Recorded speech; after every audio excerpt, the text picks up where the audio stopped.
En tout cas, si je peux vous rassurer d'une chose, c'est que vous êtes à la bonne place. Vous êtes à la bonne place. La parole de Dieu dit, 1 heure dans tes parvis vaut mieux que 1000 ailleurs. Et je suis dans la joie quand on me dit, allons à la maison de l'Éternel. Et ce matin, nous sommes à la maison de l'Éternel. Et nous voulons bénir le Seigneur pour cela. En tout cas, au nom de l'Église et à mon nom personnel, je voudrais vraiment souhaiter la cordiale bienvenue à tous qui, pour la première fois, viennent passer ce temps de culte avec nous. Et pour ceux qui ont mis du temps sans être là, en fait, bon retour, vous êtes chez vous à la maison. Je veux rappeler, donc pour ceux qui n'ont pas l'habitude de faire le culte avec nous, que depuis la rentrée, nous sommes en train de développer un thème qui porte sur qu'est-ce que nous sommes devenus dans notre marche avec le Seigneur. Qui sommes-nous devenus dans notre marche avec le Seigneur? Et nous appuyons en fait ce thème-là sur la rencontre que l'apôtre Paul, a faite avec le Seigneur Jésus-Christ sur le chemin de Damas. Et quand Paul a fait cette rencontre avec Jésus sur le chemin de Damas, en fait, cette rencontre ne lui a vraiment pas laissé indifférent. De cette rencontre, l'apôtre Paul va expérimenter 3 choses fondamentales. La première chose qu'il va expérimenter à l'issue de cette rencontre, c'est qu'il a vu. Paul a vu une lumière venant du ciel. La deuxième chose, en fait, Paul a entendu. Il a entendu une voix, pas n'importe quelle voix, mais il a entendu la voix du Seigneur qui lui parlait. Et l'apôtre Paul a aussi reçu une mission. Vous voyez là, lorsqu'on rencontre le Seigneur Jésus-Christ, il y a quelque chose forcément qui se passe dans notre vie. Cette rencontre de Paul avec le Seigneur Jésus-Christ a fait de lui, en fait c'est un mot que j'ai beaucoup entendu ce matin ici, ça fait de l'apôtre Paul un disciple. En fait, il en est de même de l'aveugle-né. L'aveugle-né de Jean 9, n'est-ce pas? Vous vous souvenez de cette histoire qu'on a étudiée il y a 2 semaines en arrière. Cet aveugle-né est devenu, à l'issue de sa rencontre avec le Seigneur Jésus-Christ, il est devenu un disciple de Jésus. À ses détracteurs, il posera d'ailleurs la question, écoutez, voulez-vous aussi devenir ses disciples, comme moi, je le suis déjà. Mais la question pour moi ce matin, c'est quoi un disciple? C'est un mot qui, soit il devient faible, ou pour quelques-uns, il est devenu fort pour d'autres. C'est quoi un disciple? Alors j'ai envie de dire, je vais faire un tour de table. Mais est-ce que quelqu'un voudrait dire ce qu'il entend par disciple? C'est quoi un disciple? Qu'est-ce qu'un disciple? Oui, la parole est à vous. Avant que moi je ne dise quelque chose, je veux bien vous écouter. Oui, Daniel. Un disciple, c'est quelqu'un qui a un maître, d'accord. Ça, c'est un aspect important. Le disciple a forcément un maître. Je suis d'accord avec toi, Daniel. Quelqu'un d'autre? Oui, Thomas. Quelqu'un qui obéit. Un disciple obéit. Il obéit surtout à son maître, d'accord. Oui, Thomas. Qui marche dans les traces, quelqu'un qui marche dans les traces de son maître, d'accord. Quelqu'un d'autre? Oui, Willy, derrière.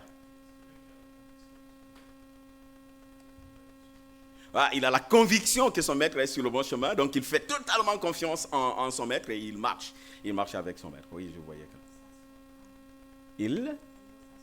Il renonce à son ego, et puis voilà, pour simplement marcher à la suite de son maître. Waouh, voilà, oui, je vois Philémon qui lève la main. Oui, Philémon.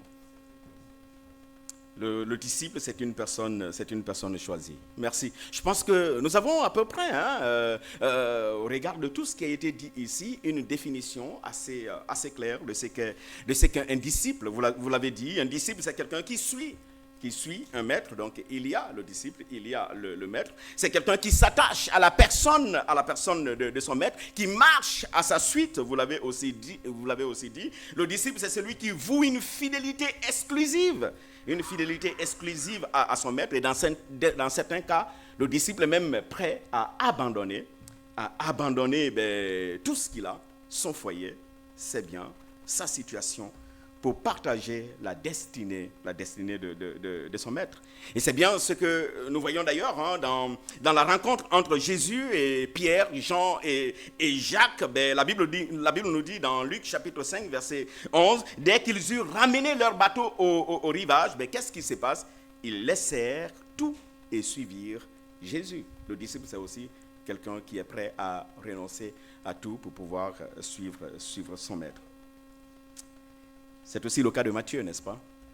Matthieu qui quitte son travail lucratif à l'époque. Il était collecteur d'impôts. Aujourd'hui, on pourrait dire il était inspecteur de finances ou quoi, je ne sais pas.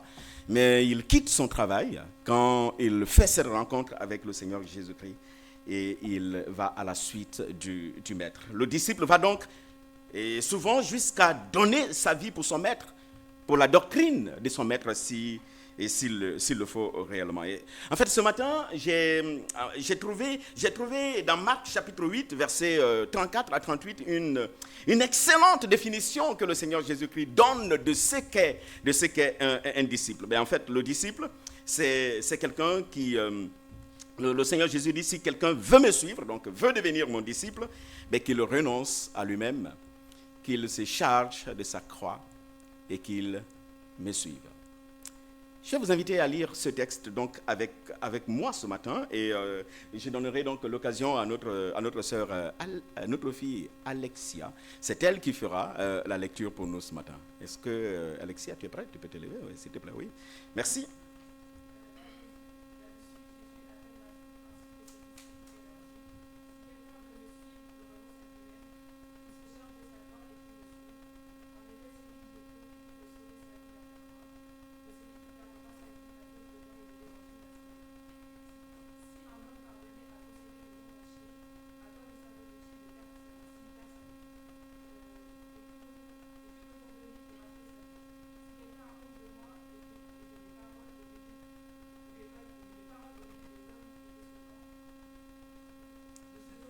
Oui.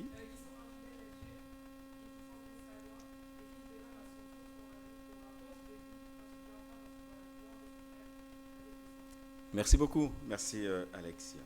Un peu de contexte quand même, pour voir un peu de quoi il est question en fait dans ce texte-là. Mais Jésus vient d'annoncer à ses disciples qu'il va bientôt, ce qui va bientôt lui arriver. Mais Christ va beaucoup souffrir, il le dit à ses disciples. Il va être rejeté par les responsables de son époque, mais aussi par le peuple, et malheureusement même par quelques-uns de ses disciples. Christ va être mis à mort.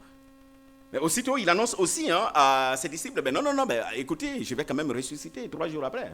Alors, 3 jours après, Christ annonce qu'il reviendrait à la vie. Et cette annonce ne fait malheureusement pas les affaires de Pierre, n'est-ce pas? Pierre lui dit, mais non, attends, avec tout ce que nous t'avons vu faire, c'est pas le moment quand même, quoi. Si tu t'en vas maintenant, qu'est-ce que nous allons devenir? Et la Bible nous dit, en fait, Pierre prend Jésus à part et il se met à lui faire des reproches. Et on voit donc là clairement que, en fait, Pierre, il outrepasse son statut de disciple. Il se permet de corriger l'enseignement de son maître. Malheureusement, Pierre finit ainsi par devenir l'instrument de Satan, suggérant vraiment à Jésus-Christ une autre voie que celle que Dieu a prévue pour l'humanité. Bien-aimés frères et sœurs, comme Pierre, il nous arrive malheureusement bien souvent de devenir aussi des instruments de l'ennemi. Nous devenons bien souvent des instruments du malin en voulant opposer à l'enseignement du maître nos convictions personnelles, nos convenances, ce qui nous convient, nos désirs, notre propre volonté. Beaucoup pourraient dire, oui Seigneur, tu sais, tu me dis de faire ceci ou cela, mais je crois qu'il y a une autre option possible.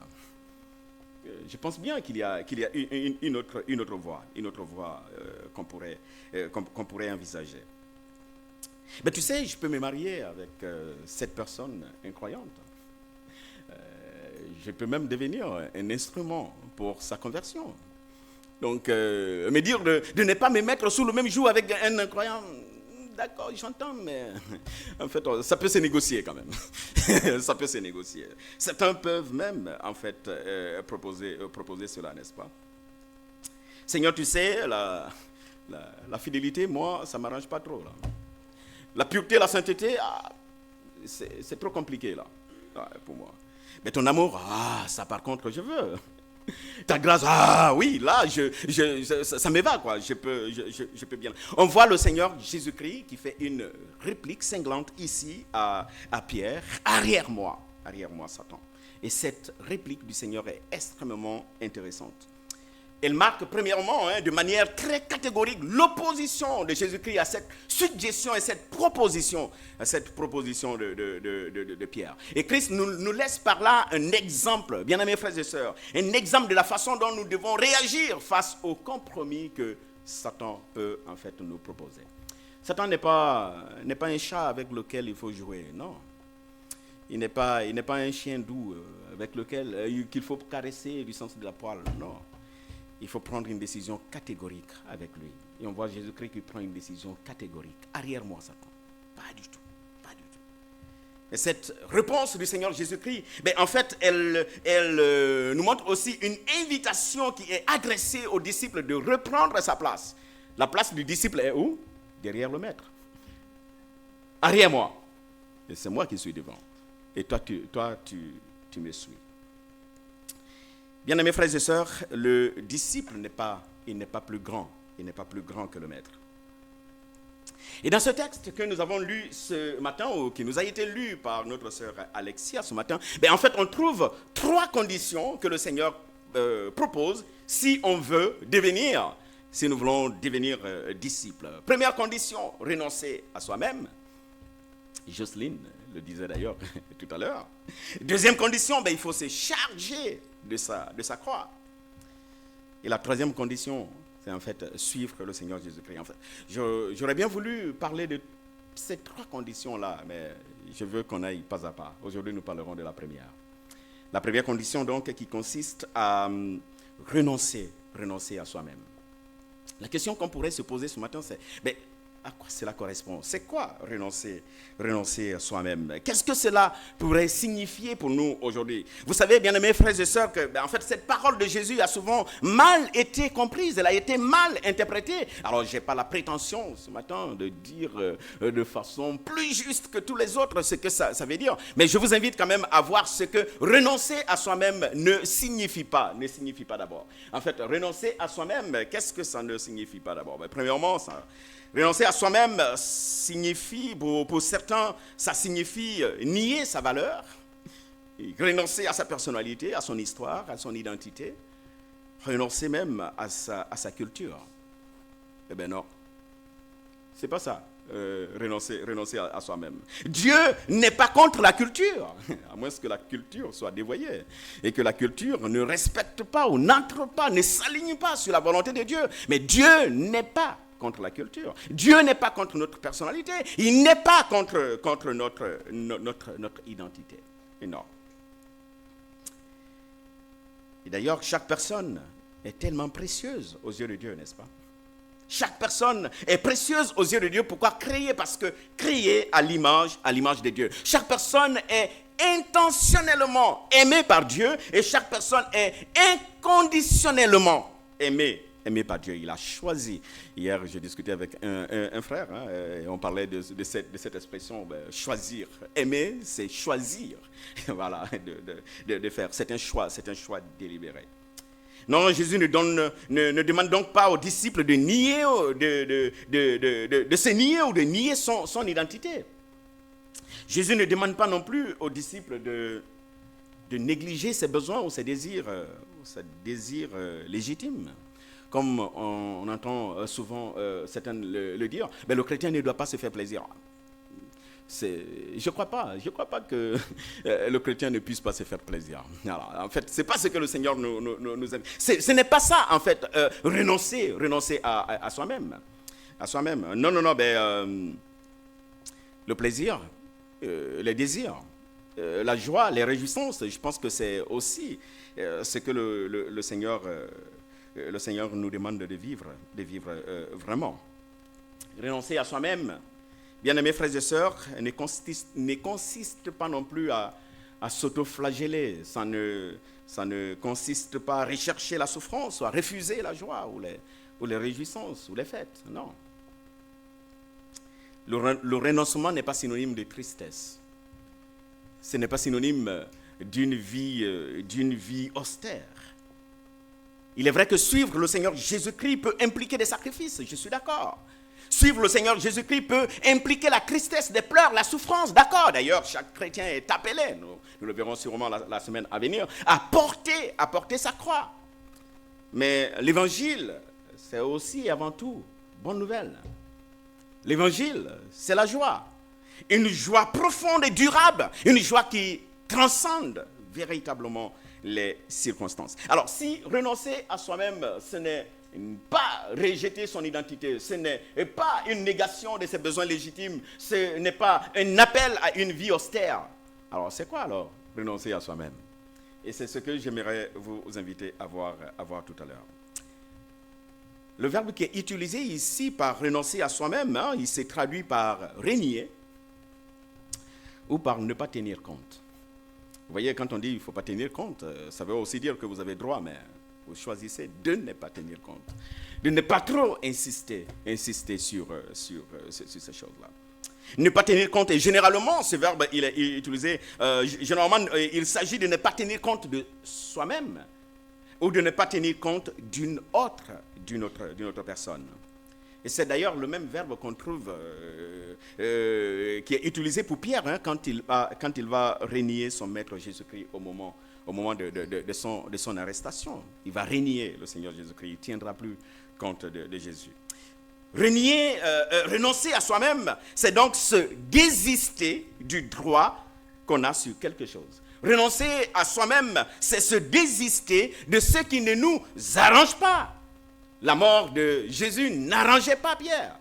Renoncer à soi-même, c'était en fait se désister de ce droit de garder Jésus et de le laisser mourir. Voilà pourquoi d'ailleurs, Pierre, il va prendre Jésus à part et il va commencer à... Alors, certaines versions disent, il va le crier dessus, quoi. Non, c'est pas comme ça. Je ne suis pas d'accord, quoi. Je ne suis pas d'accord. Dans ce texte, bien-aimés frères et sœurs, Jésus met en avant des exigences sans lesquelles on ne peut être son disciple. Et ces exigences touchent surtout à 3 choses auxquelles l'homme se trouve fermement attaché. Ces choses-là, c'est d'abord sa vie. L'homme est fermement attaché à sa vie. Demandez à l'homme de renoncer à lui-même. Il y a tellement d'expressions. La charité bien ordonnée commence par soi-même. On cherche d'abord à se mettre en avant. La deuxième chose à laquelle l'homme est fermement attaché, c'est aussi ses possessions, n'est-ce pas? Combien de fois nos maisons sont barricadées, verrouillées, avec des codes aujourd'hui. Pour entrer dans cette maison, il faut composer plusieurs codes. Et quand tu as perdu le code, toi-même, tu restes dehors. Parce que tu ne peux plus entrer. Tout cela pourquoi? Pour sécuriser nos possessions, parce que nous sommes suffisamment attachés à nos possessions. Mais l'homme est aussi fermement attaché à quoi? À ses relations. Une mère est prête à tout pour son enfant. Un père est prêt à tout pour son enfant. Et je pense qu'il y a aussi des époux, des épouses qui sont prêtes à tout pour leur époux, épouse, etc. Même s'il faut mourir, je mourrai pour lui. Mais en fait, ces choses touchent aussi ces exigences touchent aussi à une chose à laquelle l'homme est fortement détaché. Et à quoi l'homme est fortement détaché? À la souffrance. Personne n'aime souffrir. En tout cas, je ne sais pas, peut-être qu'il y en a des narcissiques qui aiment souffrir, mais un homme normal n'aimerait vraiment pas souffrir. Et ces choses ont un élément en commun dans leur rapport avec l'homme. Et c'est quoi cet élément qu'ils ont en commun? Ce sont des émotions, bien aimés frères et sœurs. Des émotions qui traduisent soit l'affection, l'amour de soi. J'ai entendu les Ivoiriens ont une expression qui disent je t'aime mais je me préfère.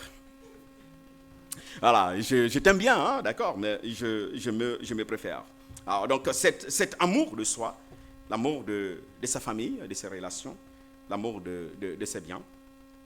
Mais ces choses ces émotions traduisent aussi le dégoût, la peur de la souffrance. Je le disais tantôt, les hommes sont dans leur majorité très attachés à leur vie, très attachés à leurs avoirs, à leurs relations familiales. Mais les hommes détestent aussi souffrir. Voilà pourquoi la plupart font de la recherche et de la préservation du bien-être social leur priorité. Parce qu'on est attaché à cela. On est attaché à cela. Plusieurs font de la construction, de la conservation de leurs liens sociaux une préoccupation, leur préoccupation majeure. Et c'est justement contre cette attitude que le Seigneur Jésus-Christ se lève et il met le candidat disciple en garde. Attention, si tu veux être mon disciple, il faut renoncer à soi-même. Vous savez, Jésus n'a pas besoin de chrétiens. Il n'a pas besoin d'adeptes, mais il a vraiment besoin de disciples. Et c'est quoi donc renoncer à soi? Premièrement, 3 choses que j'ai trouvées dans ce texte que j'aimerais partager avec vous. Il y a plusieurs encore, mais j'ai juste choisi ces 3 choses. Premièrement, renoncer à soi, c'est se désister du droit qu'on a sur soi-même. Je mets l'accent sur se désister. Parce que c'est un acte volontaire. Ce n'est pas une obligation. Et on voit d'ailleurs, dès l'introduction de ce texte, le Seigneur Jésus qui dit « Si quelqu'un veut me suivre », il ne dit pas « Je vous ordonne de me suivre ». Si quelqu'un veut le faire. Donc renoncer à soi, c'est se désister du droit qu'on a sur soi-même. Et on trouve cela à partir du verset 35, n'est-ce pas? C'est lui qui est préoccupé de sauver sa vie, en fait, il la sauvera et il la perdra. Renoncer à soi, c'est refuser donc de se reconnaître comme étant soi-même le centre de sa vie. Renoncer à soi, c'est se détacher de l'amour de soi. Pourquoi? Pour s'attacher à l'amour de Dieu. Et c'est là que se trouve vraiment le problème. Pourquoi? Parce que le premier malheur de l'homme fut justement de s'être détaché de Dieu pour s'attacher à soi-même, pour s'aimer, pour s'aimer lui-même. Le premier péché que l'homme a commis consistait donc à s'aimer soi-même et à se détacher de Dieu. En voulant bien évidemment s'élever comme Dieu. Le choix de Adam et Ève de manger le fruit interdit ne fut motivé que par ce désir-là. Le désir de s'élever, le désir de gagner en connaissance, le désir de l'indépendance. Je veux être mon propre maître. Je ne veux plus avoir de maître sur moi. Or, tout le monde sait, ou du moins, la plupart des personnes, nous le savons, ce à quoi conduit l'amour de soi, n'est-ce pas? L'amour de soi conduit à faire sa propre volonté plutôt que la volonté de Dieu. L'amour de soi conduit nécessairement à la désobéissance, à l'insoumission. Vraiment, si Adam et Ève ne s'étaient pas aimés au détriment de Dieu, si Adam et Ève avaient toujours préféré Dieu à lui-même, en fait, à eux-mêmes, ils seraient restés soumis à Dieu, hélas. Ils ont écouté la voix de leur cœur pour détrôner Dieu de son trône, le trône qu'il avait sur leur vie. Lui qui est le véritable bonheur, la véritable source, je vais dire, de leur bonheur. C'est donc évident. Renoncer à soi n'enchante personne. Renoncer à soi n'enchante personne. Pourquoi? Parce que cela reviendrait en quelque sorte à renverser les rôles. Je ne serais plus le maître de moi-même, mais c'est quelqu'un d'autre qui prendrait la place et le trône dans ma vie. Le cœur de l'homme s'aime lui-même d'abord. Je l'ai dit tantôt, il ne se soumet pas à Dieu. Et il ne met jamais Dieu au premier rang de ses affections de manière naturelle. Pourquoi? Parce que le plus grand désir de l'homme, c'est de se faire plaisir. Le plus grand désir de l'homme, c'est de se sentir bien dans sa peau. Et cet enseignement tranche littéralement et radicalement avec celui que nous avons aujourd'hui dans notre société. Une société qui est caractérisée par l'individualisme. L'individualisme qui élève l'épanouissement personnel au rang d'absolu. Notre monde nous dit, le plus important, en fait, c'est ce que tu aimerais être, ce que tu aimerais devenir. Le plus important, c'est de mettre tout en œuvre pour devenir cette personne que tu veux devenir. Notre société nous invite à une vie déterminée par nous-mêmes, alors que le Seigneur Jésus-Christ nous invite à une vie déterminée par lui et non par nous. Une vie où il est le plus important que nous-mêmes, que le moi. Vous savez, Satan veut nous faire croire aujourd'hui, sinon il veut faire croire à l'homme qu'il est suffisamment capable de s'étirer d'affaire par lui-même. Satan veut faire croire à l'homme qu'il est suffisamment fort, puissant, capable de se sauver, de sauver sa propre vie. Il pousse ainsi l'homme à rejeter son besoin de Dieu, parce que lui-même se croyant être son propre sauveur. Satan pousse l'homme à dénier à Dieu le pouvoir de sauver. Et ce texte vient donc nous rappeler ce matin en fait que à la première place doit revenir à Dieu parce qu'il est notre sauveur. C'est à lui que doit revenir la première place dans nos vies et pas à moi. Renoncer à soi, c'est aussi se désister du droit qu'on a sur ses possessions. Au verset 36, nous lisons « Si un homme parvenait à posséder le monde entier, à quoi cela lui servirait-il s'il perdait son âme ?» Je commence déjà par préciser que, en fait, posséder les biens matériels n'est pas un problème en soi. Je pense qu'il est important de le préciser, de le rappeler. Abraham était un homme très riche, n'est-ce pas? La Bible nous dit qu'il était un vieillard très très riche. Si vous n'êtes pas convaincu, prenez vos Bibles. Lisez Genèse chapitre 24, juste le verset 1, et vous trouverez que, en fait, la Bible nous le présente comme un homme très riche. D'ailleurs, pour la Bible, le mal ne réside pas dans les richesses ou dans le statut social que nous pouvons avoir, non, mais le mal se trouve dans la place que ces choses occupent dans notre cœur. Dans notre cœur, d'ailleurs. On note qu'il y a dans la Bible plusieurs centaines de références à ces sujets-là, le sujet de la richesse des biens matériels, bien plus que d'autres sujets qu'on pourrait trouver dans la Bible, comme le salut et autres, etc. Le Nouveau Testament, à lui seul, contient plus de 200 versets qui font référence à la richesse et aux biens matériels. Le problème n'est donc pas la richesse en tant que telle. Le problème n'est donc pas la possession en tant que telle. Le problème qui est dénoncé ici, c'est en fait c'est le fait de rechercher ou de chercher à posséder sans Christ. Chercher à posséder en dehors de Christ. Chercher à posséder en dehors de la loi de Christ. La Bible nous met d'ailleurs en garde contre la soif de posséder qui est une idolâtrie. Et tous ceux ou celles qui se livrent à un tel exercice, il est clair, ils n'hériteront pas le royaume de Dieu. Le problème donc, c'est la soif de posséder. Et la place que ces richesses-là possèdent ont dans notre vie. Pourquoi la soif de posséder serait-elle un problème? Mais simplement parce qu'elle conduit à adopter des valeurs qui ne s'alignent pas forcément sur la valeur divine. Ou c'est les valeurs divines.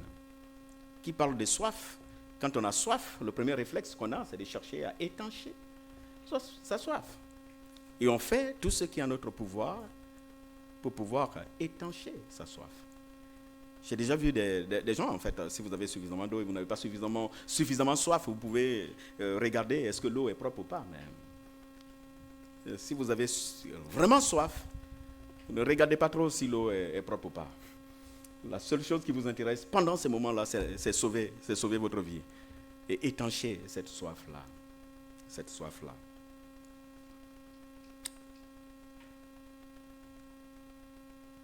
J'ai trouvé un exemple du fait que, en fait, les lois les lois du monde, de cette recherche assoiffée des biens matériels ne s'alignent pas sur la loi de Dieu. Un exemple que j'ai trouvé, en fait, une loi commune au monde des affaires dit, peut-être que vous l'avez déjà entendu, achetez aussi bon marché que possible et revendez aussi cher que possible. Ça, c'est la loi du marché, ça.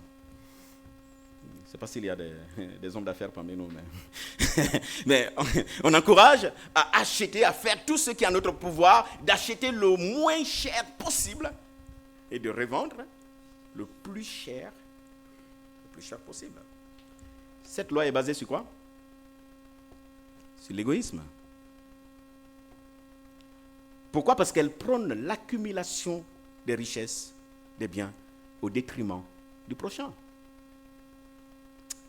Une telle loi s'oppose radicalement au principe biblique qui invite à rechercher non son propre intérêt, mais à rechercher l'intérêt des autres. Philippiens chapitre 2, verset 4.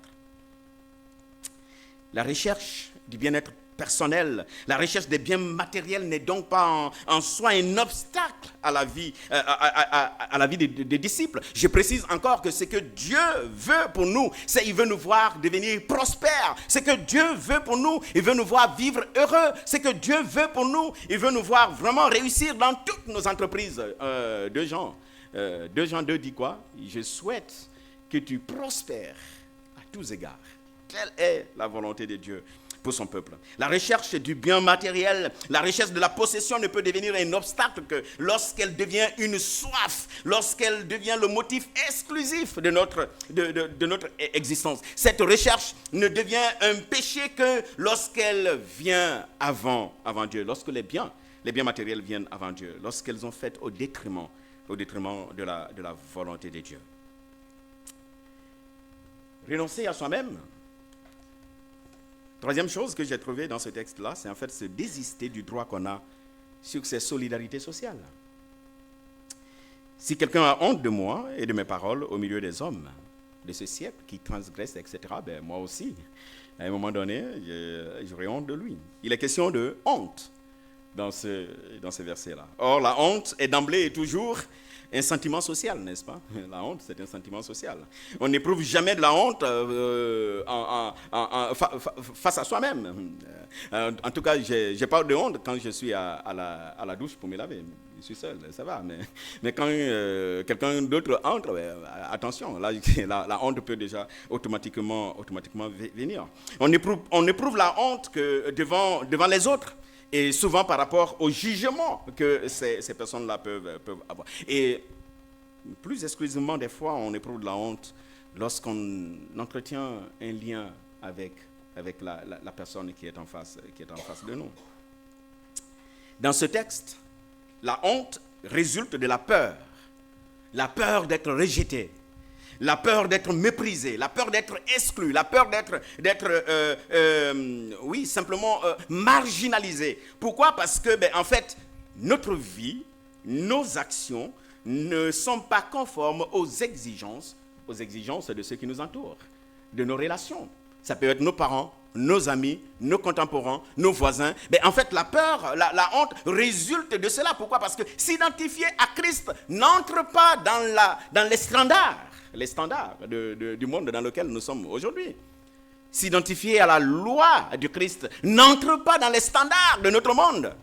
Aujourd'hui, ce qui est mis en valeur, principalement en Occident, c'est le mariage pour tous.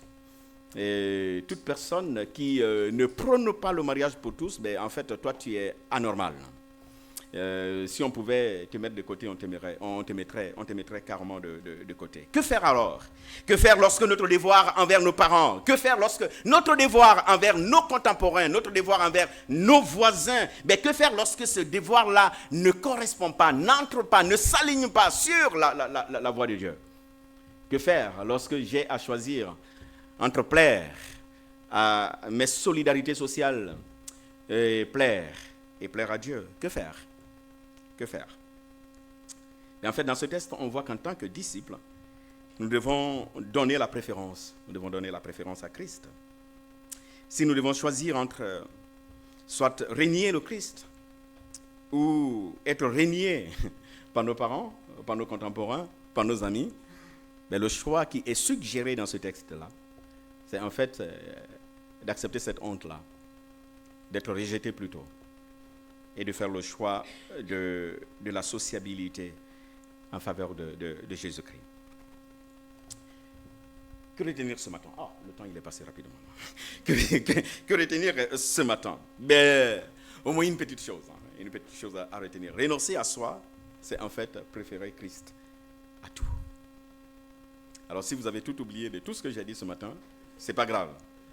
Retenez ça au moins. Ça pourra vous servir pour la semaine et pour les jours à venir.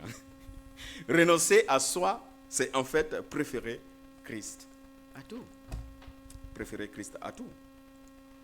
Oui, cette formule sémitique est une façon d'exprimer la priorité, la primauté, la préférence de Christ.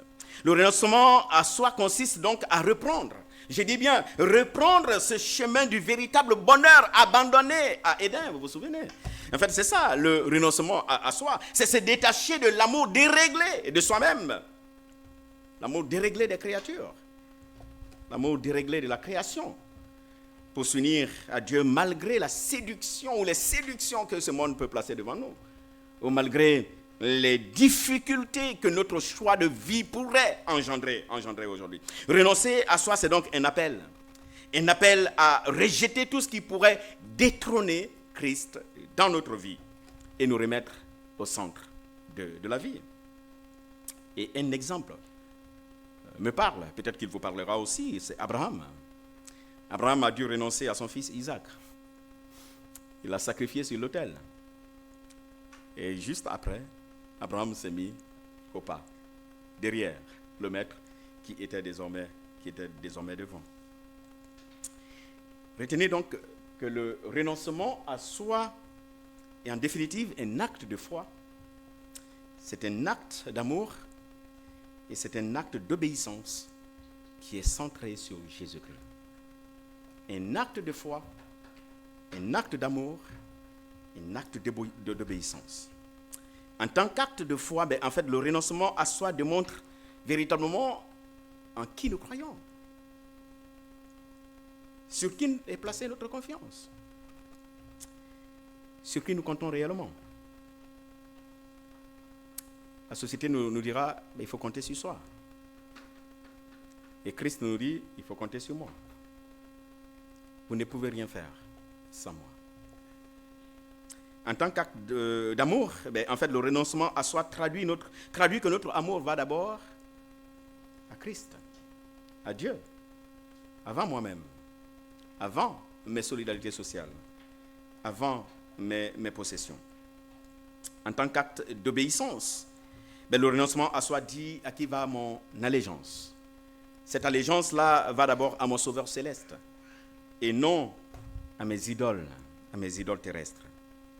Et vous savez, lorsqu'on relie le renoncement à soi, lorsqu'on le relie à Christ et à son évangile, cela donne tout un sens à cet acte-là, l'acte de renoncer à soi. Et ça donne vraiment une finalité, un sens profond à l'acte de renoncer. Cela évite tout malentendu. Il ne s'agira plus donc de renoncer pour le plaisir de le faire, mais de renoncer à cause de Christ.